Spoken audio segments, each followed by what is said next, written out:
Hola queridos amigos, es un placer saludarlos desde Phoenix, en donde tengo el gusto de platicar con el doctor Edgardo Zavala, mi hermano.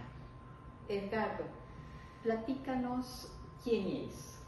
Bienvenida a Phoenix, y bueno, tú ya me conoces, pero básicamente yo me formé en México, en la Ciudad de México, en muy buenas instituciones.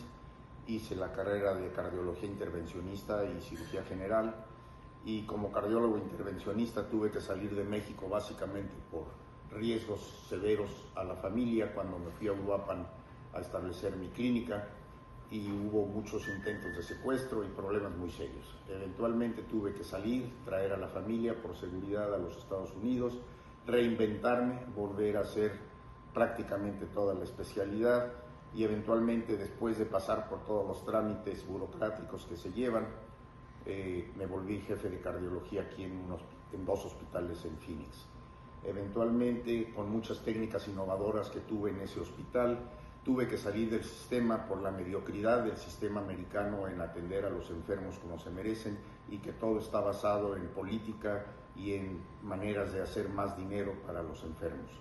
Eso me forzó a salirme de la carrera de cardiología que siempre amé, y me dediqué a algo en donde la compañía de seguro no tiene ningún velo que interferir, y eso es la cirugía cosmética. Tengo 18 años haciendo cirugía cosmética, y lo paradójico es que, a pesar de que en cardiología yo creía que estaba salvando vidas, lo que estaba saliendo era la realidad, que estaba manteniendo vivos a gentes que no vivían, a gentes que seguían con un estilo de vida equivocado y que eventualmente iban a tener el mismo problema y nunca disfrutar de la vida como se merecían. Edgardo, este renacimiento del ser humano, ¿cómo lo concibes? Me di cuenta increíblemente que en la cirugía cosmética estaba yo logrando cambiarle la vida a las personas mucho más que en la cardiología. En el momento que yo transformaba a alguna paciente que venía a verme por obesidad masiva, por falta de capacidad física, por depresión severa, por una serie de enfermedades serias que son de las enfermedades crónicas degenerativas, como la diabetes, la hipertensión, la depresión, dolores de espalda, dolores de cintura, trastornos cognitivos.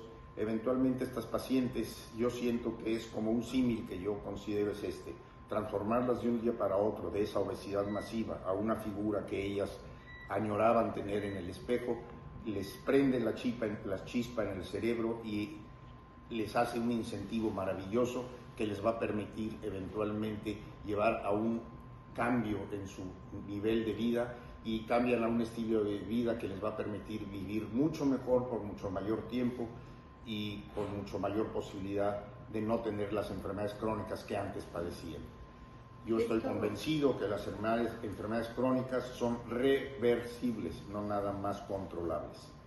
Esto es una muy buena noticia, Edgardo, porque si tú me dices que aquella condición de vida que yo he adquirido a través de los años puede ser reversible, el primer elemento debe de ser la conciencia. ¿En qué tengo que poner atención, Edgardo? Yo creo que la primera parte que una persona tiene que entender es que el efecto que tiene la función de su cerebro, su pensamiento, tiene una influencia enorme en su forma de comportarse y en la manera y en la posibilidad de revertir sus enfermedades. Eso lo conocemos en medicina como el efecto placebo, y efectivamente el efecto placebo tiene, por lo menos estadísticamente hablando, en los estudios que he visto, alrededor de un 40% del efecto potencialmente terapéutico de cualquier intervención.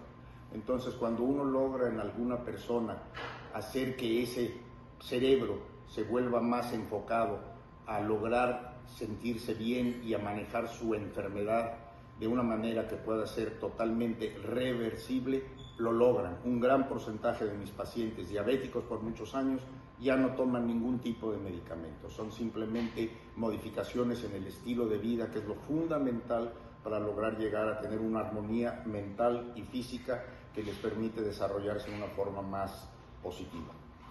Imagínense qué maravilla que nos estamos dando cuenta de que, número uno, nosotros tenemos el poder de colaborar en la salud, y número dos, que tenemos que cambiar esa falacia bajo la cual hemos caído, esas mentiras, esa fama que se ha publicado, cuando el 40% de nuestra recuperación depende de nuestra mente. Quisiera preguntarte ahora, ¿cuáles son los puntos clave de una medicina como estilo de vida sano? Bueno, hay una serie de puntos importantes para lograr lo que uno está esperando cuando transforma uno esa mente en algo positivo. El primero es el movimiento. Tenemos que entender que una persona inactiva, una persona que hace sus caminatitas simplemente nunca va a lograr tener la fortaleza física que, además de darles la resistencia a prevenir una caída y fracturarse una cadera, les va a dar la posibilidad de cargar a sus nietos, les va a dar la posibilidad de cargar la comida que compraron en el mercado, en fin, les va a permitir la manera de mantenerse en una forma positiva hasta muchos años adelante, incluso por allá, más allá de los 80 o 90. El músculo es la parte esencial en la recuperación de un individuo. Yo considero que sí, el ejercicio aeróbico es importante y hay que utilizarlo, pero es fundamental que, sobre todo después de los 40 años de edad, la gente empiece a hacer ejercicios de resistencia. En pocas palabras, levantar pesas adecuadamente, en forma progresiva, con buena instrucción para no lastimarse, pero es lo que fundamentalmente les va a permitir evitar todos los problemas de la vejez. ¿Tú crees, Edgardo, que esta parte de la sarcopenia, que es ese debilitamiento muscular con el que vivimos supuestamente por la edad, es reversible? Es 100% reversible. Hay estudios que incluso en asilos de ancianos, gente de 80 y 90 años, con el entrenamiento adecuado empiezan a moverse. Es decir, todo esto de que estoy viejo y por eso no puedo hacerlo es una total falacia. Leí sobre tu caso de esta paciente que entró a un triatlón. Platícanos un poco de ese caso, Edgardo.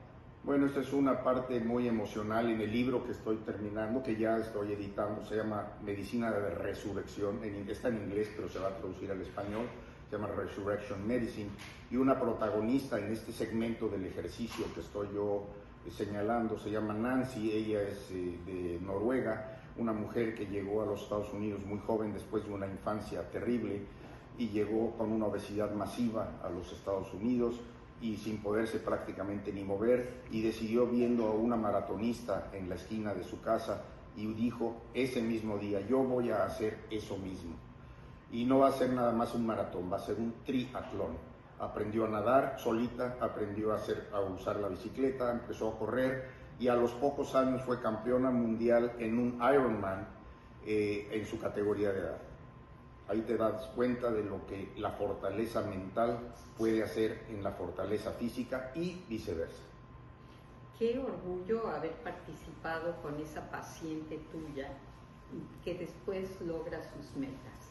Yo estoy segura de que Edgardo nos puede contar miles de casos de gente que llegó a consulta con él y no solamente tuvo el efecto de verse mejor, sino sentirse mejor y tener un plan de vida. Yo sé que muchos de ustedes tienen problemas para dormir.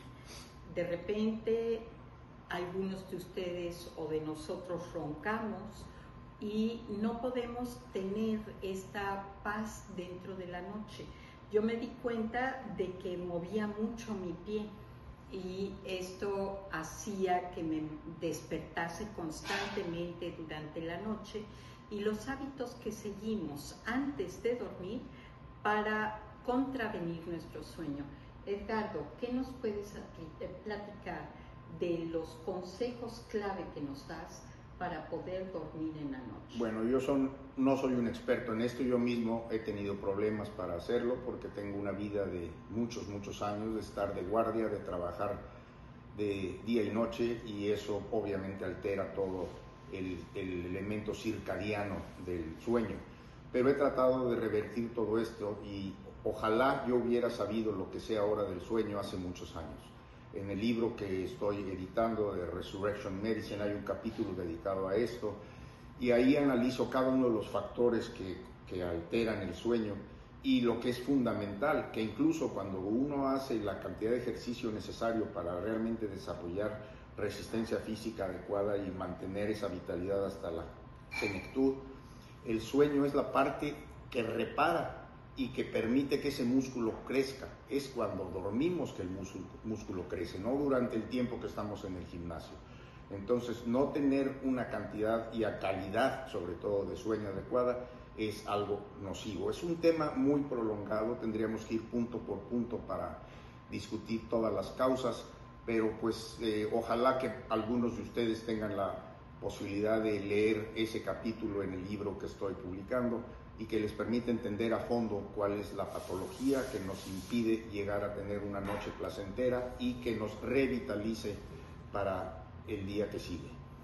¿Y qué papel juega, por ejemplo, la parte de comer tarde en poder tener este sueño reparador? Una de las costumbres que hay en México es de cenar extremadamente tarde. Yo diría que no debe uno comer absolutamente nada unas 3 o 4 horas antes de ir a dormir. Eso altera muchísimo el metabolismo y no permite que haya un descanso adecuado. Una cosa muy común que pues es muy sabrosa, con un buen steak, un buen vaso de vino tinto, es delicioso, pero altera y fragmenta la calidad del sueño. Puedes sentir tú que vas a dormir mejor, te va a dar cierto sueño, pero va a ser un sueño no reparador que altera las fases profundas y de movimiento ocular rápido del REM, que se llama en inglés, del sueño, y es un sueño que no te va a permitir hacer nada. De manera de que a pesar de lo agradable que es la socialización con el alcohol, pues es algo que desgraciadamente les tengo que dar la mala noticia, no es lo mejor que puede haber para dormir adecuadamente. Qué interesante. Fíjense, queridos amigos, que el sueño es esa parte que te permite recuperar a tu cerebro, recuperar esa reproducción celular en tu organismo que hace que se sane desde tu estómago, tu hígado, tus riñones, todos los sistemas de tu cuerpo. Y sin embargo, hay gente que piensa que con dormir 3 horas es suficiente. ¿Cuál es la longitud de sueño que se recomienda? Lo ideal es 7 a 8 horas, ni más ni menos. Pero pues eso es la calidad del sueño, no nada más la cantidad. Hay que recordar eso. Recuerda, ¿quieres tener un estilo de vida sano? Pon atención a tu sueño. ¿Qué es lo que tú nos recomiendas, Ricardo? Desgraciadamente la historia nos ha demostrado lo erróneo que puede ser el médico en su recomendación, y las academias médicas como la Asociación Americana del Corazón es un ejemplo palpable del daño terrible que han producido en la humanidad, porque desgraciadamente todos los países del mundo siguen mucho lo que hacen los americanos. La demonización de la grasa animal fue lo que inició todo esto. Cuando Eisenhower tuvo un infarto en 1955, tenían que buscar una causa y la encontraron en un investigador, pseudo investigador yo diría, Ansel Keys, que señaló con el estudio de los 7 países que la relación entre la grasa y la enfermedad cardíaca era lineal. Todo esto fue falso. Estudió 22 países, de los cuales solamente usó los 7 que le convenía, y desde entonces se demonizó a la grasa y se empezó a aumentar la cantidad de azúcares o carbohidratos que tenemos en la dieta. Actualmente el porcentaje de carbohidrato en la dieta del americano es del 60-65%. Eso está destruyendo el metabolismo de las personas. Ha habido un incremento lineal entre el aumento de carbohidratos en nuestros alimentos y la obesidad, la diabetes, la hipertensión, la demencia, lo que llaman ahora Alzheimer tipo 3, que es la diabetes tipo 3 o Alzheimer. Todo está relacionado junto con cánceres, junto con enfermedades autoinmunes, al exceso de carbohidratos que tomamos. Yo en lo personal estoy convencido que una dieta muy baja en carbohidratos, idealmente menos de 50 gramos y en mi caso menos de 30 gramos al día, es lo ideal, y claro, sustituirla con alimentos adecuados. La proteína, si está uno haciendo ejercicio, es esencial. Yo diría que 2 gramos por kilo de peso por día es esencial para hacerlo, y la grasa correspondiente que es necesaria con la proteína. De manera de que bajar los carbohidratos, desde mi punto de vista, es la parte más importante para lograr un balance metabólico adecuado. Pues fíjense que aquí con Edgardo, así como lo ven, vean, tiene aquí hasta su estómago marcado, los brazos marcados. ¿Qué edad tienes, Edgardo? Ya desgraciadamente ya me dicen que estoy más viejo de lo que me veo, tengo 74. Entonces, pues sí se notan los años, pero son años que he sabido mantener gracias a que aprendí cómo comer. Yo era un fanático del helado Häagen-Dazs, me volvía loco, y gracias a mi mujer no me comía 2-3 litros en una sentada. Pero la realidad es que una vez que entendí la fisiopatología de la nutrición, que desgraciadamente muy pocos médicos entienden, me di cuenta del daño enorme que estaba ocasionando, y desde hace 8 o 10 años llevo este tipo de estilo de vida, un incremento masivo en mi actividad física, incremento masivo en mi capacidad de hacer ejercicio, mi capacidad mental ha mejorado muchísimo gracias a esto, y es por eso que escribí el libro, porque quiero dejar algo. No sé cuántos años me queden en este mundo, pero quiero que por lo menos deje yo algo que pueda ser útil para las personas y que no se dejen llevar ya por el dogma médico, que es totalmente erróneo y que simplemente los va a llevar a una vida miserable. Y qué impresión, ¿verdad? Que pensamos que después de la Segunda Guerra Mundial, con esto de facilitar la vida de nutrición para los niños, empezaron los cereales como sustituto del desayuno. ¿Cómo ves eso, Edgardo? Por supuesto hablamos de ese monstruo del sistema de nutrición que ha sido alterado. Bueno, tengo en el libro una imagen en la portada del libro que es lo que llamo la hidra de las 4 cabezas. Hidra es un dragón con 4 cabezas amenazando a un pobre gordito ahí que se siente amenazado.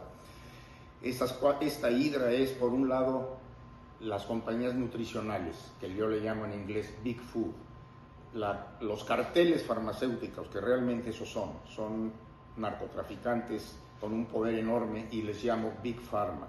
El gobierno, que está siempre siendo manipulado y sobornado por estas grandes corporaciones, y la industria médica, que simplemente ha tenido la poca fortaleza y la poca visión de seguir haciendo todo lo que le dicen las corporaciones y el gobierno, y no entender a fondo la realidad y rebelarse a esa monstruosidad que están provocando. Mi querida audiencia, mis queridos amigos, gente que ha vivido conmigo los programas de neuroliderazgo, neurocoaching o transformación empresarial, saben que uno de los temas de los que yo hablo vehementemente es la parte de la energía de los líderes. 80% del ejemplo de líder es su energía, porque la energía arrastra. La palabra es no tan importante como el ejemplo. Y estamos aquí con el doctor Edgardo Zavala, hablándonos ahora de la importancia de las hormonas en la energía que desarrolla un líder. Bueno, ese tema de las hormonas es fundamental. Desgraciadamente, conforme nos hacemos más viejos, va bajando los niveles hormonales, tanto en hombres como en mujeres. En hombres es una declinación más gradual, en mujeres es algo abrupto, la famosa menopausia, que puede empezar entre los 40, 45 años y generalmente a los 52, 53 ya se fue. Evolucionariamente tiene sentido. Cuando la mujer deja de tener la posibilidad de reproducirse, la evolución ya no le interesa mantenerla, porque la evolución es el mantenimiento de la especie.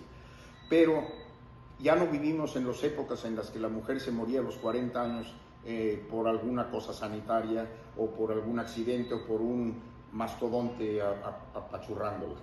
Vivimos en una época en donde la mujer puede vivir 80, 90, 100 años.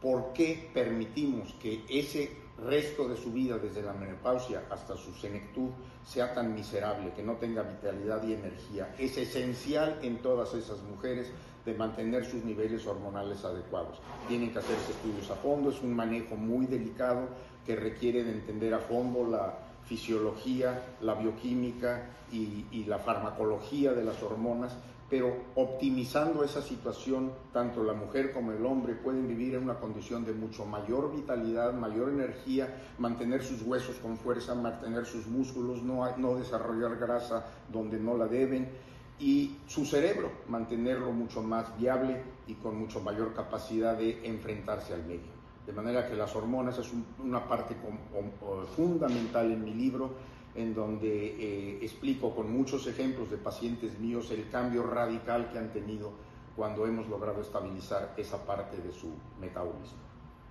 Gracias, Edgardo.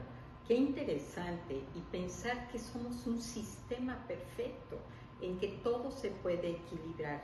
Y este tema nos vincula con el tema de la sexualidad.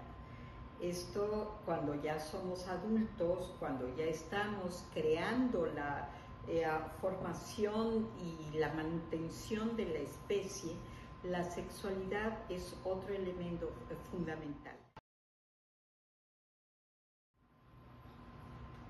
Un tema que a todos nos interesa, el tema de la sexualidad, porque por un lado va a estar motivado por nuestra misma conservación de la especie, pero por el otro lado, en base a este equilibrio que busca el ser humano. ¿Qué nos puedes platicar, Edgardo, sobre la sexualidad? Ya parezco disco rayado, pero es otro tema importante en mi libro. Le llamo amor, sexo y felicidad, y está integrado. Es imposible pensar que un ser humano llegue a un momento en que por X pretexto ya no tenga esa sensación de acercamiento con las personas que ama. Y una parte importante de ese acercamiento, obviamente, es mantener una situación sexual estable y que permita que esa persona tenga la entereza emocional y de convivencia con la persona a la que ama.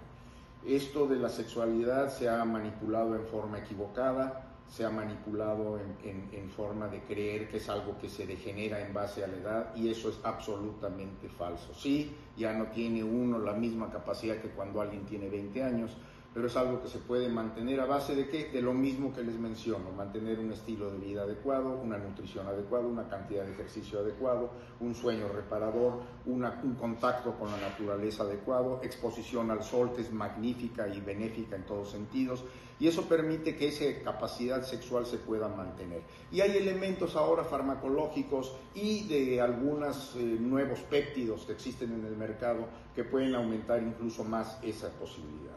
Pero es fundamental que el ser humano entienda que la sexualidad tiene que mantenerse, y un aspecto que yo he visto en pacientes mías, por ejemplo, que han tenido la maternidad, las mujeres tienen un papel fundamentalmente, obviamente, en la maternidad, pero pagan las consecuencias en forma muy seria. La mayoría de las mujeres que han tenido niños han tenido ya problema de que ya sus pechos ya no están como estaban, su abdomen está distendido, toda la piel colgando, ya no tienen la figura que tenían en la juventud, y eso es reversible 100%. Eso es lo que yo le llamo el mommy makeover en mi clínica, en donde restauramos la presencia física de estas mujeres, que se ven en el espejo y se ven como antes de tener los niños o mejor, y eso les permite que toda esa sexualidad que tenían inhibida por pena, por temor a incluso que las viera el marido, todo eso cambia radicalmente de un momento a otro. O sea que eso me ha enseñado a mí cómo el cerebro es tan potente en cambiar incluso las relaciones íntimas entre hombre y mujer. De manera de que es otro de los capítulos interesantes que hago énfasis, en donde todo esto está basado en ciencia, no es mi opinión. Todo esto está basado en estudios científicos que están claramente descritos en el libro. Gracias, Edgardo.